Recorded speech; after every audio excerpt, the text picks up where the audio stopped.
porque tu siervo oye. Amén.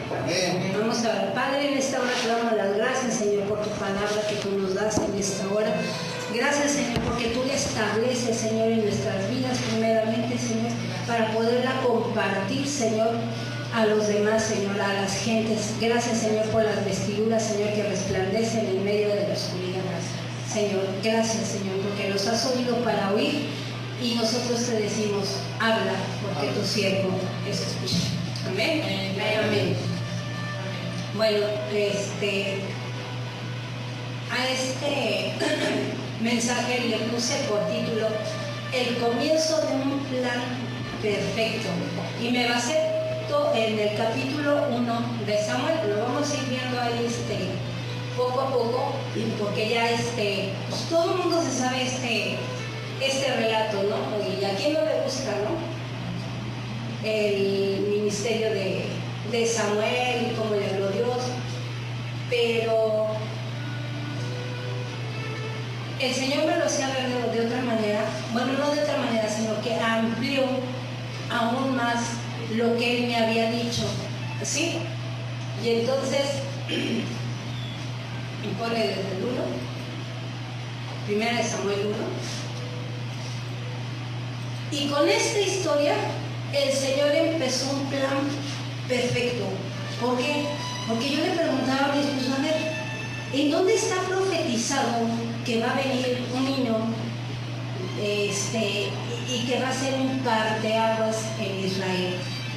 Y me decía, no, pues no hay. Entonces llegamos a la conclusión de que hay cosas que el Señor guarda en su corazón, porque tiene un plan perfecto para un tiempo perfecto, ¿sí? Bueno, ahí les va. Había un hombre que se llamado Elcana. ¿Qué significa Elcana? Dice, Dios ha redimido, provisto y obtenido. Este cuate se casó con una mujer llamada Ana y la amaba mucho, pero cuando se casan, pues obviamente lo que quieren es tener hijos, porque en Israel así, ¿no? Entre más hijos, más bendición, pero ella no podía tener hijos. Había maldición generacional desde Sara, Rebeca, la otra, ¿cómo se llamaba? Raquel, y esta mujer obtuvo esa maldición. Pero aquí me da mucha alegría, porque el Señor convierte esa maldición en bendición. Y dije, wow, o sea, tremendo, ¿no? Entonces pasa 1 año, 2 años, 3 años y no. Entonces este hombre Elcana dijo, pues es que tengo que tener descendencia. Otra de las cosas que yo no sabía es que Elcana era de descendencia levita. Por eso es que, bueno, eso más adelante se lo digo, era de descendencia levita. Yo no lo sabía hasta que me puse a investigar y todo. Dije, wow, o sea, ahora ya comprendo más cosas, ¿no? Y Ana, quiero decirle lo que significa. Significa gracia y favorecida. ¿Sí? Y dices, y luego este cuate, pues como no tenía hijos con ella, ¿qué hizo? Agarrarse a otra. Dijo, no tengo que tener descendencia, y toma otra mujer. Y ya tiene 2 mujeres y tiene 2 suegras. Imagínense, si con una no la aguantamos, bueno, gracias a Dios, y se lo fue. Pero imagínense 2. Y si la segunda era igual que su hija, olvídense. Esta se llamaba Penina. ¿Y saben qué significa Penina?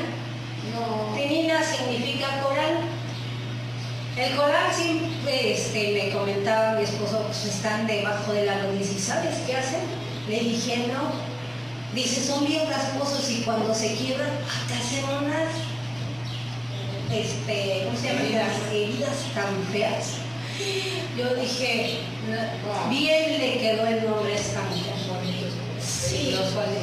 Entonces, esta mujer dice que cuando ella empieza a tener hijos, empieza a menospreciar a Ana, la primera mujer. Y yo decía, yo siempre me había preguntado, bueno, ¿y cómo es que la lastimaban? ¿Y saben cómo la lastimaba? Híjole, cuando el Señor me lo mostró, tu nombre es favorecida. ¿Dónde está el favor de Dios sobre tu vida? Estás maldita porque eres estéril. Mira yo cuántos hijos tengo y tú ni siquiera uno. Por eso el Cana me va a amar más a mí que a ti. Y entonces ella pues lloraba porque decía, pues mi parte es cierto. Y luego el Cana venía y la abrazaba y todo, pero esta mujer a fuerzas siempre era lo mismo, y dice que año tras año, ay, vénganse mis hijos, no se junten acá con la desgraciada, porque no tiene gracia. Ahora, ¿qué tanto les inculcó a los niños? Pues no tienes hijos, porque son muy crueles los escuincles, y son creo que peor que un adulto. Tú no tienes hijos. Entonces imagínense el dolor tan grande de esta mujer, porque dice el versículo 6, vamos al versículo 6, que dice, y su rival la irritaba, haciéndola enojar, entristeciéndola, porque Dios no le había concedido tener hijos. Entonces le decía que era una maldita, le decía infértil, ¿qué más le pudo haber dicho? Seca. Entonces imagínense cuál era su intención de esta mujer. Fue afligir su alma, atormentarla, causarle dolor y tristeza. Pregunta, ¿acaso Satanás no hace lo mismo? ¿Acaso Satanás no viene y te empieza a afligir con tu pasado? No empieza a decirte, tú eras así. Es más, no te dice, tú eras así. Tú eres así. Tú eres bien mentiroso. Y luego dice, sí, yo es que soy bien mentiroso. Y luego vienen otros y te dicen, tú me mentiste y tú así. Y te empieza a echar sus sapos y centellas. Y tú dices, sí es cierto. Y entonces empieza a afligir tu alma al grado de enfermar tu cuerpo, y el fin, ¿cuál saben qué es? Darte muerte.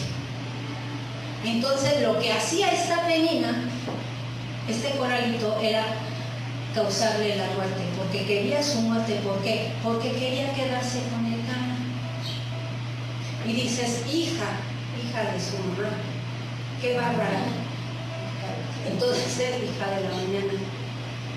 Entonces ella por eso vivía en depresión constante, en depresión. Y luego este hombre me gustó mucho, la verdad. Dices, qué bárbaro, ¿no? ¿Para qué quieres un hombre así? Ahí les va. Dice, este hombre que era el responsable de llevar su casa, de dirigirla espiritualmente, a pesar de que sabía cómo hacer los rituales, a pesar de que sabía cómo orar, ¿qué creen? Estaba ciego, no sabía cómo ayudar a su esposa en su alma. Dices, es que no puede ser, o sea, ¿para qué queremos un hombre así? Que está la mujer dolida y lo primero que le hace, ¿por qué lloras? No te entiendo, estás llorando, ¿por qué lloras? ¿Por qué no comes? ¿Qué no te soy acaso yo mejor que 10 hijos? Lo menos que quería Ana era escuchar que le interrogaran, créanme. Porque así nos está pasando mucho. Lo único que muchas veces queremos es, ¿sabes qué? Déjame llorar, porque mi alma está afligida. Pero el hombre, no, ¿y para qué lloras? Tú no te preocupes, no pasa nada. Y no saben por qué. Porque así como el Cana, pues no sabía. O sea, a pesar de que veía el mal que tenía su mujer y sabía que lloraba porque no tenía hijos, no sabía orar para ponerle la mano y decirle, Señor, regálale su hijo, como lo hizo Abraham y como lo hizo Isaac. No sabía. sabía todos los rituales, sabía cómo ofrecer ofrendas, sabía cómo llegar, pero no sabía ponerle la mano a su mujer. Y dices, híjole, dije, no, un hombre así, ay, perdón, sepa qué quiero, ¿no? Dice, y luego, en esta época, una tristeza que embarga el alma, un hombre de Dios no te puede levantar cuando estés caída, ni una mujer, perdón, es un hombre sin Dios y una mujer sin Dios no pueden levantar un alma caída. Al contrario, se van a dejar hundir y se van a hundir contigo. ¿Por qué? Porque va a llegar un momento, ay, ya me tienes harta, ya no te puedo, ya no te soporto, y ¿sabes qué? Ya me voy. Y eso es lo que hacen. ¿Por qué? Porque no saben cómo llegar el alma o cómo acariciar el alma del hombre. Sabemos que el único que lo hace es Dios, ¿no? El hombre te puede llenar de lujos, te puede llevar a pasear, te puede llevar a donde tú quieras, es más, a comer carnitas en la esquina. Pero si estás ciego y sordo para resolver un problema espiritual, ¿cómo te va a ayudar? ¿Cómo va a humillar su alma delante del Señor para sacar a flote a su familia? ¿Cómo lo va a hacer? No va a poder. Sin Cristo no se puede. Y su situación no va a ser. El versículo 8, ahí les digo que empieza este cuate a decirle, Ana, ¿por qué lloras? ¿Por qué no comes? ¿Por qué está afligido tu corazón? ¿No soy yo mejor que 10 hijos? La verdad es que no. El anhelo de ella era querer tener un hijo, ¿no? El versículo 9 dice, y se levantó Ana después que hubo comido y bebido el Siloé. Y mientras el sacerdote Eli estaba sentado en una silla junto a un pilar del templo de Dios, ella con amargura de alma oró a Dios y lloró abundantemente.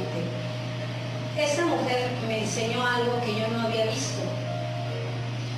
Dice, la depresión es algo que tú traes porque lo adquiriste, porque todas las circunstancias que se dejaron venir sobre tu vida. Pero también es una decisión salirte de la depresión. Es una decisión. Y esta mujer dice que se levantó. ¿De dónde se levantó? De su depresión y dijo, ya no más. Ya no voy a dejar que me esté afligiendo esta coralita. Ya no puedo. Porque mi alma está angustiada, está rodeada de tinieblas. Me quiere la muerte, yo lo único que quiero es un hijo. Ya no voy a escuchar a las demás personas, porque igual hasta vecinos yo supongo que también le decían, ay, hermano, o sea, tu mujer, o sea, es estéril, ya deberías de repudiarla, porque en ese entonces si también no daban frutos y no daban hijos, la repudiaban. Entonces dice, híjole, qué feo. Pero ella se acordó de algo, y yo creo que sí se acordó, que ahora en la vejez a Sara le dieron un hijo. Y decide ella levantarse. Ahora les voy a decir qué significa Silón. Dice que significa pacífico o lugar de descanso. Ella estaba exactamente en el lugar preciso, en el lugar de descanso, en el lugar correcto. Y dice en Mateo 11:28, no lo busques, nada más se los digo. Dice, venid a mí todos los que estáis trabajados y cargados, dice, y yo os haré descansar.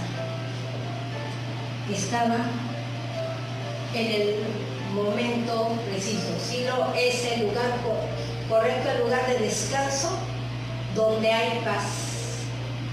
Mateo 11:28, ¿sí? Dice, venid a mí todos los que estáis trabajados y cargados, y yo os haré descansar. ¿Cargados de qué? ¿Cansados de qué? ¿Cansados de trabajar? No, para eso tienes tu cama. Cansado de que, ay, fuiste a barrer, hiciste el baño, limpiaste la casa. No, cargados de que, de la angustia, del dolor, de la pena que el mundo viene y te da, de los afanes de esta vida. Puedes venir y descansar y decir, ya no puedo más. Sí, vamos al versículo 11. Y esta mujer hizo un voto, ¿sí? Pero antes de que les empiece a decir, vamos a ver este video, con el video número 1. Para este entonces, el sacerdote, y dice la Biblia, que ya había perdido, ya estaba perdiendo la vista, o sea, ya estaba perdiendo la visión, ya no tenía conocimiento, ya no distinguía entre el bien y el mal.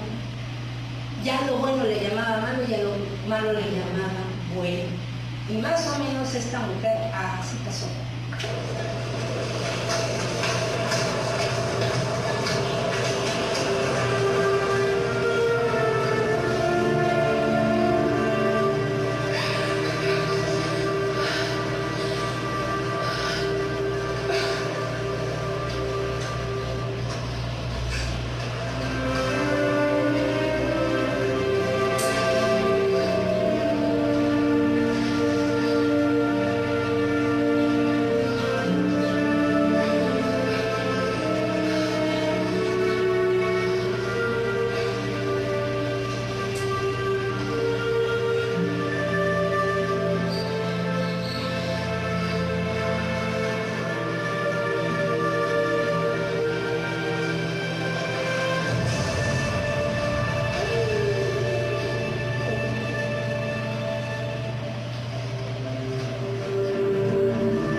olhares para a função da tua serva, te lembrares de mim, e não te esqueceres da tua serva, lembrares do filho homem.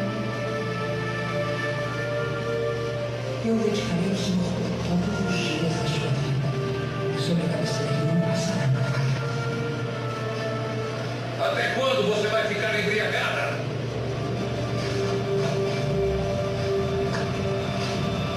Trate de ficar longe do vinho, mulher.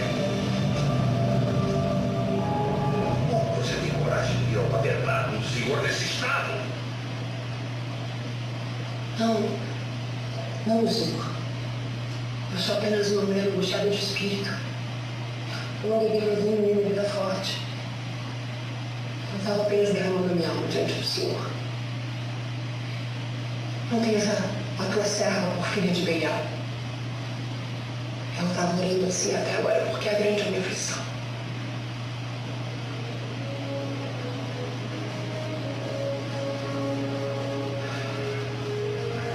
Então, vá em paz, filha. E que o Deus de Israel lhe conceda tudo o que você pediu.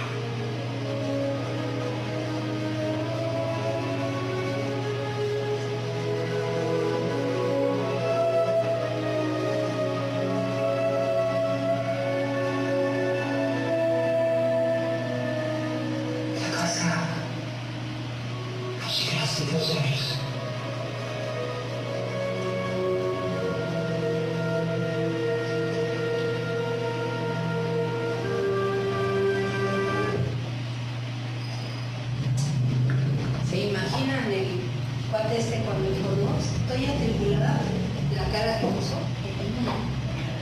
Dice en 1 Samuel 1:11, e hizo voto diciendo, Señor de los ejércitos. Aquí hago una pausa porque dice, porque ella empieza con esta oración así, Señor Jehová de los ejércitos, porque solo sabe que el que puede defender su causa es Dios. Amén. No hay nadie más que la pueda defender más que Dios, ¿sí? Y luego dice, si te dignares y mirares a la aflicción de tu sierva y te acordares de mí y no te olvidares de tu sierva, sino que dieres a tu sierva un hijo varón, yo lo dedicaré a Dios todos los días de mi vida y no pasará navaja sobre su cabeza. Mientras ella oraba largamente delante del Señor, él estaba observando la boca de ella, que nada más la movía. Ha de haber pensado, esta es una bombonera. Qué bárbara, o sea, viene embriagada y se presenta delante del Señor así. Pero ahorita vamos a ver, porque está tremendo. Dice, porque su voz no se oía, y Elí la tuvo por ebria. Entonces le dijo, ¿hasta cuándo estarás ebria? Digiere tu vino.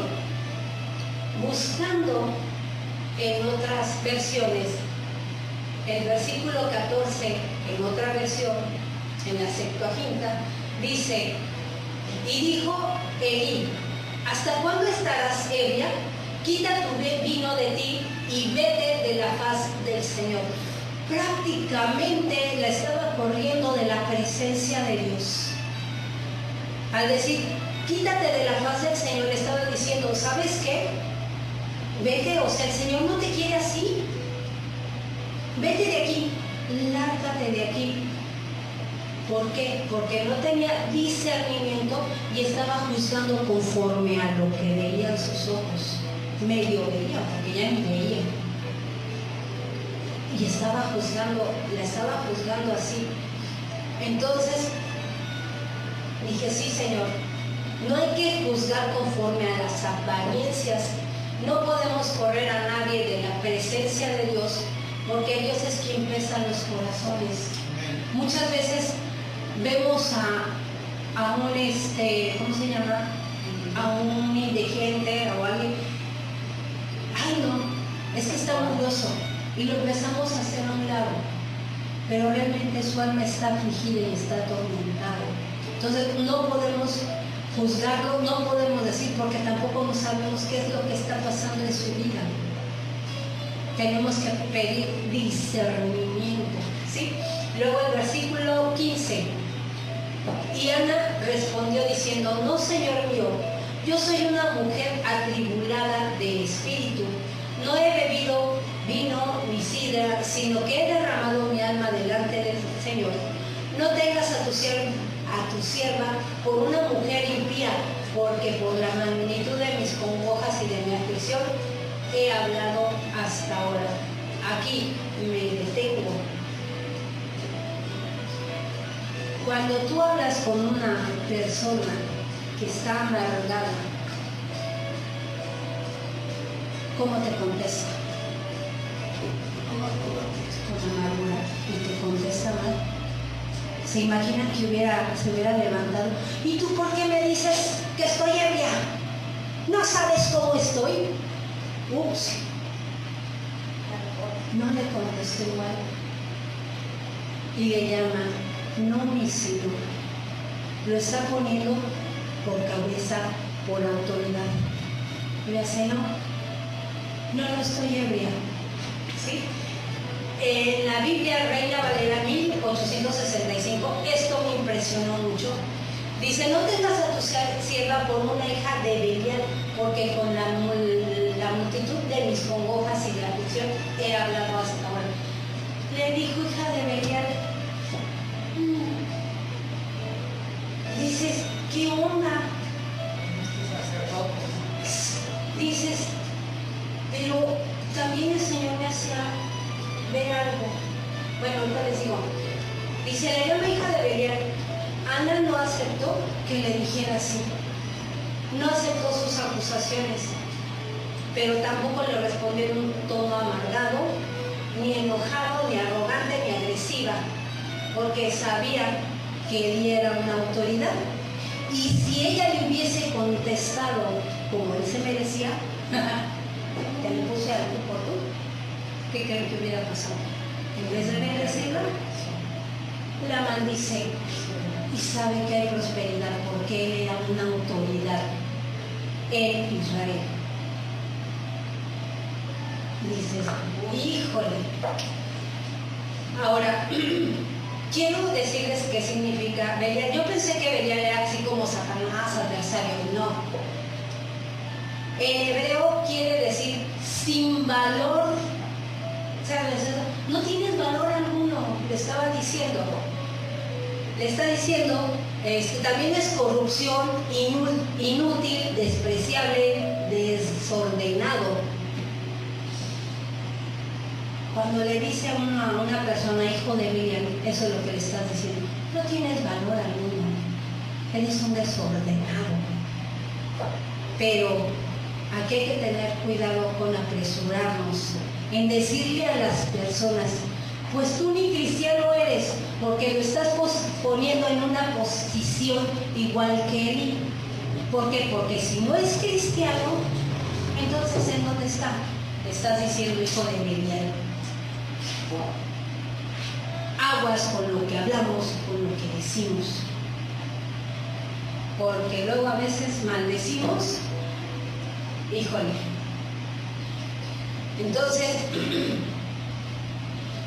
no nos apresuremos, ¿ok? Porque entonces, híjole, vamos a mostrar que ni nosotros tenemos discernimiento. Muchas veces lo decimos porque nuestro enojo, ay, es que esta, ni cristiana es, ya me hizo enojar y ni cristiana es, abusados. No juzguemos a la ligera. Si te hace enojar, ¿qué es lo mejor? Quédate callado, ¿sabes qué? Me callo. No te voy a decir nada. ¿Por qué? Porque entonces va a haber un pleito. Y dice que para empezar un pleito se necesitan dos. Y si uno no accede, no va a haber pleito. ¿Ok? Luego, en el versículo 17. Y entonces Elí la bendijo y le dijo, ve en paz. A una pausa, declara paz sobre el alma atribulada. Eso es lo que me gustó, porque él le dijo, ven en paz. O sea, ya no te atribules, ya deja de angustiarte. Déjalo en manos del Señor. Y luego dice, y el Dios de Israel te otorgue la petición que le has hecho. Elí no sabía la petición de esta mujer, y sin embargo dice que Dios conceda tu petición. La bendice. Amén. Y ella le dijo, halle tu sierva gracia delante de tus ojos. Y se fue la mujer por su camino y comió y no estuvo más triste. Ya no dejó que la coralita la dejara que sus palabras le hicieran daño. Ella esperó, dijo, si el Señor me lo concede, el Señor va a conceder. ¿Sí? Y luego dice, y levantándose de mañana, adoraron delante del Señor y volvieron y fueron a su casa en Ramá. Y Elcana se llegó a su mujer y Dios se acordó de ella. Aquí una pausa. No es que Dios se haya olvidado, porque alguna vez me dijeron, es que Dios se olvida de las cosas. No es cierto. El Señor nunca se olvida de nada, sino que el tiempo establecido para el periodo en el cual Él va a hacer su voluntad ya se había cumplido. No es que se le había olvidado, sino dijo, ya es tiempo, ya es hora de que haya y que nazca este niño, ¿ok? Dice el 20, aconteció que al cumplirse el tiempo, después de haber concebido a Ana, dio a luz un hijo y le puso por nombre Samuel, diciendo, por cuanto lo pedí a Dios. Y después subió el varón Elcana con toda su familia para ofrecer a Dios sacrificio acostumbrado y su voto. Pero Ana, dice, no subió, sino que dijo a su marido, yo subiré hasta que el niño sea destetado, para que lo lleve y sea presentado delante de Dios y se quede allá para siempre. Y Elcana, su marido, le respondió, haz lo que bien te parezca, quédate hasta que lo destetes, solamente que cumpla Dios su palabra. Y se quedó la mujer y crió a su hijo hasta que lo destetó. ¿Vale? Las palabras que le dijo Elcana a su marido, haz lo que bien te parezca, investigándolo dice, haz todo en obediencia a Dios para que podamos ver su palabra cumplida en nosotros.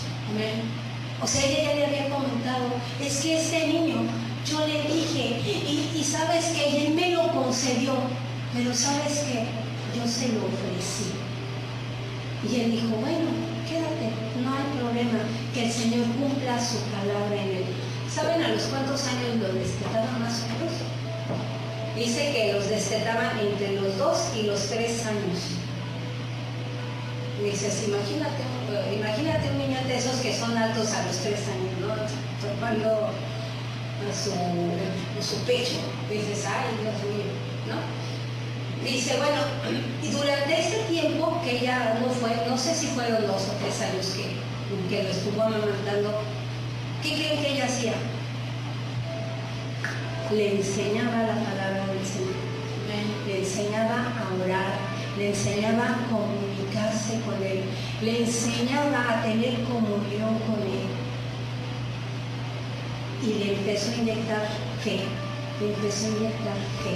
Pero hubo algo que ella no le pudo enseñar. Yo me quedé de así porque dije, sí es cierto, nosotros podemos transmitirle nuestra fe a nuestros hijos, pero hay algo que no podemos enseñar, que ellos lo tienen que desarrollar. ¿Saben qué es? Es el oír la voz de Dios, porque el oír la voz de Dios se desarrolla en la intimidad con Dios, porque hay distintas voces, está tu alma, tu carne, está la de Satanás, están otras voces, que solo traen angustia, dolor, inestabilidad, pero el oír la voz de Dios trae gozo, trae paz y caminamos firme en lo que Él nos ha dicho. Entonces, él tuvo que aprender en la intimidad a escuchar la voz de Dios. ¿Y dónde lo aprendió? Dice en esta historia que este niño se lo dormía junto al arca, o sea, no lo dejaron en otra parte más que en el arca. Dice, ay, quédate chiquito, no te preocupes. Y ahí en ese lugar, bueno, cuando lo fueron y lo llevaron, el niño él aprendió, aparte de orar, aparte de la palabra que le había enseñado su mamá y todo, aprendió ahí los rituales que hacen los levitas, lavarse las manos, cómo mantener limpio ¿cómo se llama? El tabernáculo, cómo encender las lámparas, cómo mantenerlas, pero él no había aprendido a escuchar la voz de Dios. Pero él quería escuchar la voz de Dios. ¿Cómo lo sé? Porque desde muy chiquito la mamá le hablaba, la mamá le enseñaba. Y cuando estuvo en esa oración de que sabes que Señor, concédeme, y el Señor dijo sí, amén. En ese momento el Señor empezó a hacer los preparativos. Dice, no, ahora sí es el tiempo, ¿no? Dice, y entonces no empezó el niño luego a escuchar la voz. Más o menos tenía entre 12 y 13 años cuando el niño escuchó por primera vez la voz de Dios. Ya había escuchado la voz de Eli, ya había escuchado la voz de los sacerdotes, ya había escuchado la voz de su mamá, pero le faltaba la principal, escuchar la voz de Dios. Amén. Y entonces más o menos tenía como 12 años y más o menos pasó eso. No se asustó, porque la voz de Satanás te asusta y no te habla bien. Más o menos pasó algo así.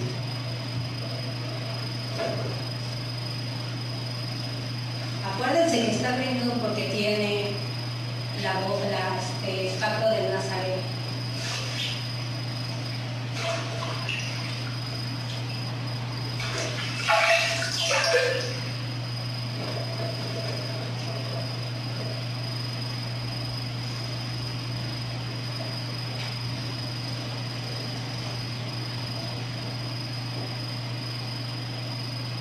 Samuel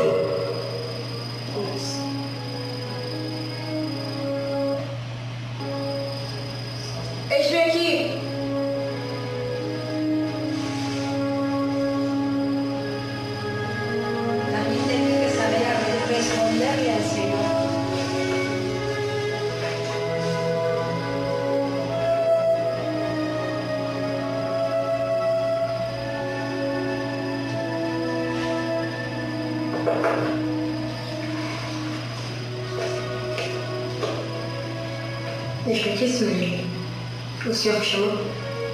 Não. Chamei. Vai deitar.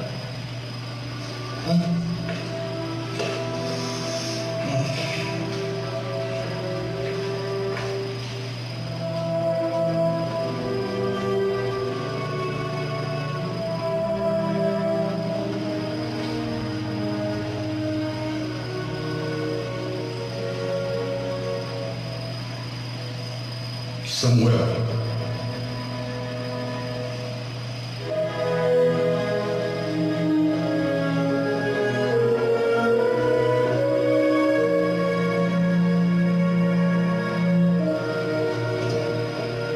Deixa aqui, agora só me chamou. Não chamei. Fica tranquilo, filho. Vai dormir.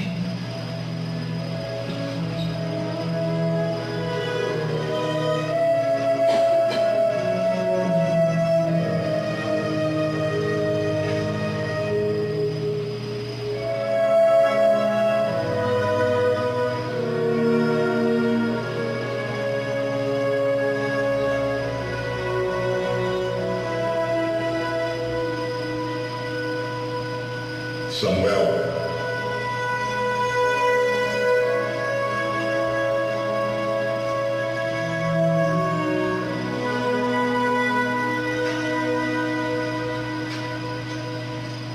O senhor está me chamando. Vejo aqui o que o senhor precisa. Senta aqui, Samuel. Vem cá. Preste bastante atenção. Eu acredito que é Deus que está te chamando. Então você vai fazer o seguinte: volte a dormir.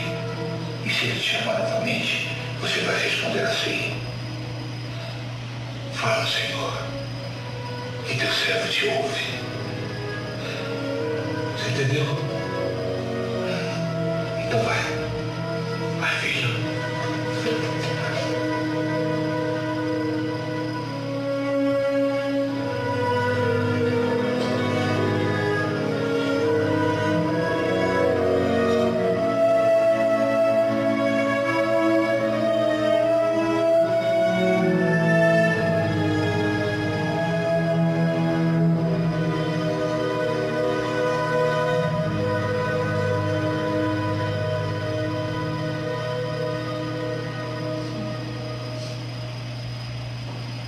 Samuel. Samuel. Fala, porque teu servo te ouve.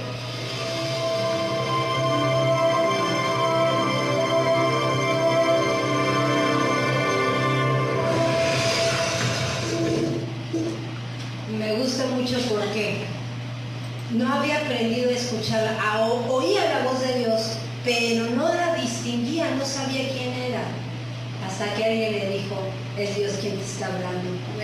Este hombre fue muy importante en Israel porque fue un parteaguas para terminar el tiempo de los jueces y empezar el tiempo de los reyes, como Jesús.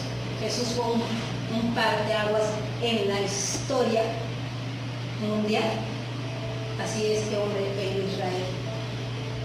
Y esto fue creado, fue un plan perfecto realmente creado por Dios, que la verdad a veces no lo había notado, les digo, hasta que el Señor me lo tenía tan guardado porque no se había profetizado de este niño ni nada, sino que agarró una mujer atribulada, en angustia, en dolor, para traer a un niño que iba a ser lo que iba a ser Samuel. Amén. Vamos a orar. Padre, te damos las gracias por lo que has hecho en nuestras vidas y te pedimos que podamos ser esas mujeres, Señor, que enseñemos a nuestros hijos a tener una comunión y a ellos, Señor, que les permitas desarrollar su oído para que te escuchen, Padre. Te lo pedimos y te lo rogamos, Padre, en el nombre de Jesús. Amén.